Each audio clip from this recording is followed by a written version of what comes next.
سلام الإخوان.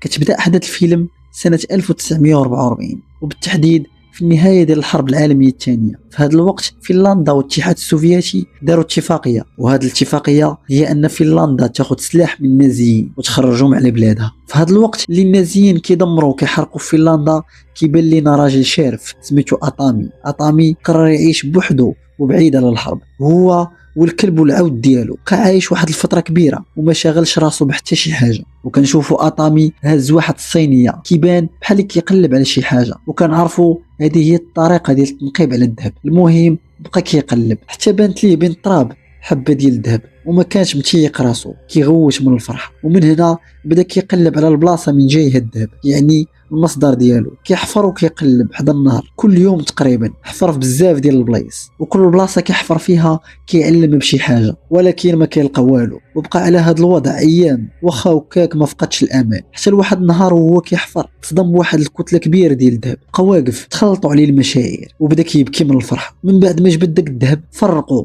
وحطوا قدامه وهز سلاحه وهو كيفكر. النهار الثاني أطامي غسل راسو ولبس حوايجو وهز الذهب كامل وركب العود ديالو ودا معاه كلبو، ومشى جهة المدينة باش يقدر يوصل للبنك المركزي ويبيع داك الذهب ويعيش اللي بقى ليه من حياته لاباس عليه. بقى غادي ساعات طويلة حتى بانت ليه كتيبة نازية فيها بزاف ديال الجنود وشادين شي أسرى كلهم بنات وعندهم دبابة. المهم داز من حداهم بلا ما يوقف وما يقول حتى شي كلمة. نائب القائد ما عجبوش المنظر وهز سلاحه بغى يقتلو، ولكن القائد برونو منعو وقال ليه خليه يكمل، وهو اصلا غادي يموت.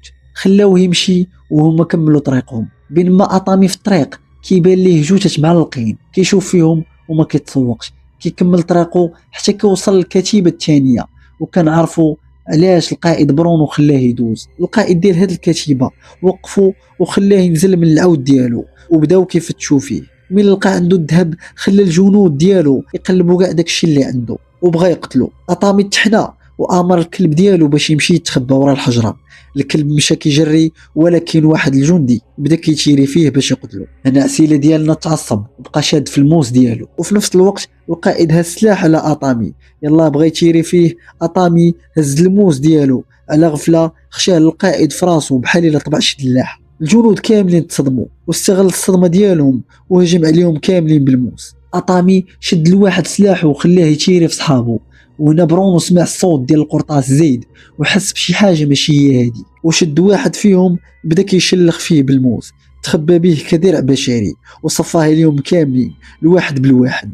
الجندي الاخر لاحو الارض وبدا كيضرب ليه راسو بالكاسك حتى مات. يلا كان غادي يمشي، جاه جندي من اللور وشدو من ظهره. اطامي دار يدو وتيرا ليه في رجلو بسلاحه ودور السلاح وعطاه الراس شرشمولي. من بعد ما قتل كل شيء ومشى، الكتيبه اللي خلاته في الاول يدوز جاو وتصدموا حيت لقاو كل شيء مقتول. القائد برونو بان ليه واحد باقي فيه شي انفاس، قرب ليه ولقى عنده حجره ديال الذهب خداها من كان كيقلب الصاك ديال اطامي في الاول، وهو يعرف باللي الشارف اللي خلاه يدوز عنده بزاف ديال الذهب وهو اللي قتل هذه الكتيبه كامله. ديما راهو الدبابه ومشاو وراه دغيا. واحد شويه اطامي دور راسو وبانوا ليه جايين وراه، تحرك دغيا بالعود ديالو وهما كيضربوا عليه بالمدفع ديال الدبابه وبالقرطاس، وهو غادي بالعود ديالو باقصى ما عنده وقدر يهرب ليهم. كان مفكر راسو باللي صافي هرب غادي بالعود ديالو، والعود حط رجلو على لغم كيتفرقع بيه وكيفرتك العود كامل وكيموت. ولكن اطامي ما وقع ليه والو، حزن على العود ديالو وعنقو وهو كيبكي. الكتيبه قربات ليه، اطامي حس بيهم بدا كيدور في راسو وعرف باللي كاين في منطقه فيها الالغام. اول حاجه دارها بدا كيجمع في الذهب ديالو وكيجمع بحال شي مسطي، وكيبان لينا برونو قدامه كيشوف فيه. ما بغاش يقتلوه حتى يجمع الذهب كامل، تسناه حتى كمل وامر الجندي اللي معاه باش يقتلوه. ولكن اطامي كان داير حسابه وهز معاه حجره في يده وهو يضرب بها لغم قدامهم، تفرقع وفرقع كاع الالغام اللي حداه باش ما يبقى يبان والو. القائد برونو تعصب وامر كاع الجنود باش يتيروه في الدخان وقدروا يقتلوه، ولكن اطامي كان عنده درع مخبي به. من بعد برونو قال ليهم وقفوا وامر واحد الجندي يدخل لهذا الدخان ويقلب على اطامي. الجندي بدا كيتحرك بشويه عليه وخايف لا حط رجله على شي لغم، ولكن اطامي شير بلغم جابوا ليه فراس وشتتو. برونو تعصب وصيفط جوج من رجالو، ولكن عاوتاني كل واحد فيهم حط رجلو على لغم وتفرقع. برونو ما بغاش يضحي مازال بالجنود ديالو، صيفط النائب باش يجيب جوج بنات من الأسرى وزيدهم قدام الكتيبة باش إلا كان شي لغم يموتوا هما الأولين. المهم الزهر كان عندهم وما حطوا رجليهم على حتى شي لغم. وبرونو بانت ليه السلسلة ديال أطامي، نزل وهزها وكان عليها شي أرقام. رجع للدبابة وخلى النائب ديالو يدوي مع الجنرال ويسولوا على دوك الأرقام اللي في السلسلة ديال أطامي. من بعد ما قلب الجنرال على دوك الأرقام تصدم وقال لها النائب باش يوصلها دابا لبرونو. النائب قال لبرونو باللي الجنرال قال لينا راه خاصنا نرجعوا دابا ونكملوا طريقنا للنرويج وما نتبعوش مول هاد السلسله، حيت مول هاد السلسله سميتو أطامي كوربي. هاد أطامي كوموندو فنلندي وماشي كوموندو عادي، هذا راه وحش وقتال خطير وشارك في الحرب البارده من بعد ما ماتت العائله ديالو كامله على يد الروس. من تما ولا جندي ما كيرحمش بحال شي آلة ديال القتل. وفي ديك الساعه ما بقاش أطامي كيسمع كلام القاده ديالو وخلاوه يدير اللي بغا ويمشي ورا الروس. والتقارير قالت بلي المجنون ديال أطامي قتل حتى 300 روسي بوحدو، وهادو هما الطلقات ديال بصح. وبرونو تصدم من هاد المعلومات ولكن قرر ما يسمعش الاوامر ديال الجنرال ويبقى تابع أطامي. عماه الغرور وما بغاش يخسر قدام راجل واحد ونيش باش ياخذ الذهب كامل اللي عند أطامي. في الناحيه الثانيه أطامي باقي مكمل كيتمشى ولكن كان مضروب بقرطاسه في رجلو. ناس حدا واحد الطوموبيل وربط رجلو، هز الموس وجبد القرطاسه، عيا وداه الناس. بعد شويه ديال الوقت فاق على الصوت ديال الكتيبه جايين وتخبى ورا الطوموبيل بين ما يمشي، ولكن خدا بالو من الكلاب اللي كاينين وعرف باللي غادي يشموه ويلقاوه. تسنى حتى قرب الكاميو حداه ومشى دغيا دخل تحته وبقى شاد. فرقع البلاصه ديال البنزين باش يعمر راسو بها وريحته ما تبانش للكلاب. بقاو غادين والجنود بان ليهم البنزين في الارض، وقفوا الكاميو. في ديك الوقت أطامي خرج من تحت ومشى كيجري. الكلاب شافوه وبداو كينبحوا عليه. النائب ضربه بالقرطاس، يلا بغى يضربوا الضربه الثانيه حبسوا القائد برونو، قال ليه خلي الكلاب هي اللي تتصرف فيه احسن وطلق الكلاب عليه. أطامي من شاف الكلاب جايين ليه شعل في راسو العافيه وبقى هارب. الكلاب وقفات وهو تلاح في النار. لبقى تحت المشحال باش القائد برونو والجنود ديالو يمشيو، ولكن برونو بقى واقف كيتسنى فيه باش يخرج. وأطامي بدا كيتخنق لتحت وخرج باش ياخذ النفس ورجع دغيا. النائب ضرب عليه القرطاس، بعد ما غطس بان ليهم الدم في الماء وبرونو اقتنع باللي القرطاسه جات فيه وغادي يكون مات. المهم برونو صيفط 3 ديال الجنود باش يغطسوا ويجبدوا الذهب ديال أطامي. هبط الجندي الاول وتحت الماء كيدور في راسو وكيقلب على الجثه ديال أطامي حتى كيجي أطامي من اللور وكيذبحو ويجبد القصبه الهوائيه ديالو وخد النفس منها بفمو. والدم بان الجنود اللي الفوق وبرونو توتر وامر الجندي الثاني باش يهبط. الجندي خاف واخا وكاك غطس وهو يبان لهم الدم عاوتاني حيت أطامي قتلو بنفس الطريقه. والجندي الثالث اللي الفوق خاف وتخلع وعرف راسو الا هبط غادي يموت بحال صحابو وبغى يهرب للجهه الثانيه بالفلوكه. برونو كيهدد فيه باش يوقف ولكن ما وقفش وامر النائب باش يشيري فيه.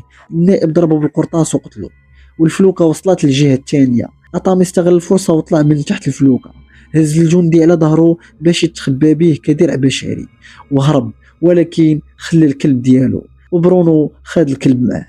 في الليل أطامي وصل لواحد البلاصه مدمره كانت محطه ديال الوقود. دخل داخل ونعس باش يرتاح حتى كيسمع صوت الكلب ديالو. خرج عنده وبصح لقاه كلبو ولكن كانوا ملصقين فيه قنبوله. أطامي حيدها دغيا يلاه لاحه ويتفرقع حداه، اعتق راسو واعتق الكلب ديالو ولكن فقد الوعي. من حل عينيه لقى قدامه برونو كيستهزأ بيه حيت هو اللي لصق القنبوله في الكلب باش يقدر يوصل ليه. وبرونو دار واحد المشنقه صغيره ودار الحبل في العنق ديال أطامي وشنقو. والشيفور ديال الدبابه كان مقلق على أطامي حيت غادي يموت حيت حتى هو اسير فنلندي ومخدمينه عندهم. في نفس اللحظه أطامي كان صافي ودع وتقطع فيه النفس والجسم ديالو ولا بحال الخشبه. برونو عرف باللي صافي مات، قرب حداه وحط ليه شويه ديال الذهب في جيبو ومشى ودا معاه كاع الذهب. من بعد ما مشى أطامي بدا كيتحرك وكان غير كيمثل باللي مات وبغى يعتق راسو قبل ما يتخنق ديال بصح. دار واحد الحركه ولكن مؤلمه بزاف، استخدم الجرح اللي في رجلو ودخل فيه الحديده كانت لاصقه في العمود باش يهز الجسم ديالو شويه للفوق والحبل يترخف عليه. بقى بحال هكاك الليل كامل.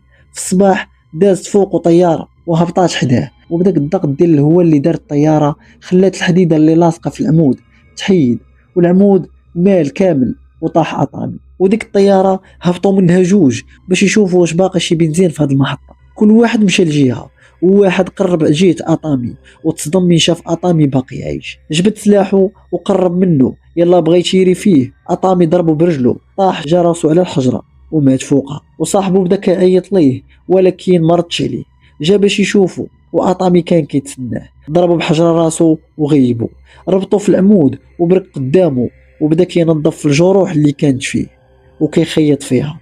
الجندي كيشوف فيه وهو مصدوم من القدره ديالو على التحمل. من كمل كل شيء طلع للطياره هو وهذا الجندي باش يتبع برونو ويرجع الذهب ديالو. في الجهه الثانيه كيبان لينا برونو والكتيبه ديالو غاديين باش يخرجوا من فنلندا. فاش كانوا غاديين بانت لهم طياره طايحه قدامهم، نزلوا باش يشوفوا هي هذه الطياره اللي ركب فيها اطامي. برونو صيفط جندي باش يشوف، ولقاو الجندي اللي كان مع اطامي مقتول ومشنوق بالحبل اللي شنقوا به اطامي في الاول. برونو من شاف هذا الشيء تخلع وبقى مصدوم وعرف باللي اطامي كاين هنا وباللي باقي حي. برونو امر الجنود باش يطلعوا ويكملوا الطريق ديالهم دغيا. وكيبان لينا جوج من الجنود مع الاسيرات وهما كيدويو على اطامي ومخلوعين. دوات بنت من الاسيرات وهي كتضحك عليهم، قالت لهم غادي تشوفوا اللي الروس بعينيهم شافوا، غادي تشوفوا الرعب. وواحد من الجنود بدا كيضحك عليها، ووسط الضحك ديالهم اطامي كيخشي موس لواحد فيهم من اللور وكيقتلو. الجندي اللي بقى تخلع ما فهم والو وطل باش يشوف شكون، واطامي شدو ولاحو من الكاميو على برا. من طاح الدبابه اللي كانت وراهم دازت عليه وقتلاتو. المهم عطى لكل وحده من الاسيرات سلاح وطلع الفوق ديال الكاميو وخشى الشيفور موس في عنقه وصفاها ليه. لاحو من الكاميو وبنت من الاسيرات هي اللي كملت في بلاصتو. حبسات شويه السرعه باش اطامي يقدر يتلاح فوق الدبابه، وفعلا هادشي اللي كان. اطامي تلاح فوق الدبابه والبنت سبقات الكاميو اللي فيه الجنود وتقابلات معاهم. حتى بانوا البنات كاملين كل واحده فيهم هزه سلاح وتيراو فيهم قرطاس يا تراره، قتلوهم كاملين. برونو تصدم وخاف من هذا المنظر وبقى مكمل بالدبابه. وكيبان لينا اطامي فوق الدبابه هز الفاس ديالو وكيضرب في الباب بغى يحلو. برونو امر النائب باش يخرج لاطامي ويقتلو. قبل ما خرج خلى الشيفور يفراني واطامي طاح من فوق الدبابه. النائب خرج وبدا كيتير في اطامي. اطامي دغيا تخبى ليه ودار على الدبابه وجاها من اللور. طلع وجر النائب خرجوا وبقاو مقاتلين، ضربه فيا ضربه فيك حتى طاحوا من فوق الدبابه. وكيبان لينا برونو ما وقفش وخلى النائب ديالو كياكل العصا من عند اطامي. اطامي شد النائب وهز عليه الفاس. النائب من كثرة الخلعه بدا كيبكي وكيطلب فيه باش ما يقتلوش. جاو جوج جنود من اللور وكيبان ليهم المنظر ديال اطامي شاد النائب وهو كيبكي. شاف فيهم اطامي تخلعوا واخا عندهم الاسلحه خلاوها وهربوا. اطامي خلى النائب وما قتلوش وركب في الموتور باش يتبع برونو. وماشي زعما النائب غادي يعيش، حيت البنات اللي كانوا اسيرات هبطوا من الكاميو وجاو جيهتو. في نفس الوقت برونو وصل للطياره اللي غادي توصلوا للنرويج، ولكن من وصلوا برونو قتل الشيفور حيت كما قلت لكم هو اصلا غير اسير فنلندي. ومن بعد ما ركب الطياره بدات كتحرك باش تقلع، وكنشوفوا اطامي وصل وبدا كيضرب فيهم بالقرطاس واستخدم الفاس ديالو وتعلق في الطياره وطارت به. وكيبان لنا البيلوت جاتو قرطاسه في عنقه وبغى يهبط بالطياره، ولكن برونو ما خلاش والطيار بقى مكمل وهو كينزف. اطامي بقى لاصق حتى قدر يتقبل الهيكل ديال الطياره من التحت وقدر يدخل داخل.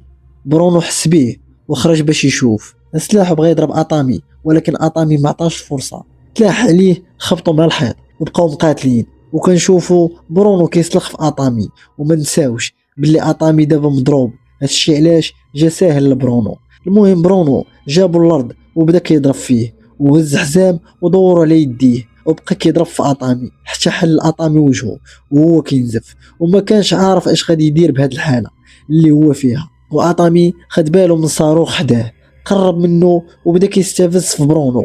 برونو تعصب وبغى يضرب اطامي، ولكن اطامي شد الحزام اللي في يده وربطه في الصاروخ وحل ليه ولاحو من الطياره. المهم غادي يتفرتك واطامي كيشوف فيه من الفوق. يلا كينوض اطامي كيعرف باللي الطيار مات. بقى كيقلب على شي باراشوت والو ما لقاهاش. هز الذهب ديالو كامل وشد حبل ربطه في راسو وربطه في الكراسي اللي في الطياره وبقى كيتسنى الضربه. ونيش الطياره طاحت ودمرات. في الجهه الثانيه كيبانوا لينا البنات الاسيرات شادين النائب ومعلقينه في المدفع ديال الدبابه ورجعوا به للمعسكر ديالهم.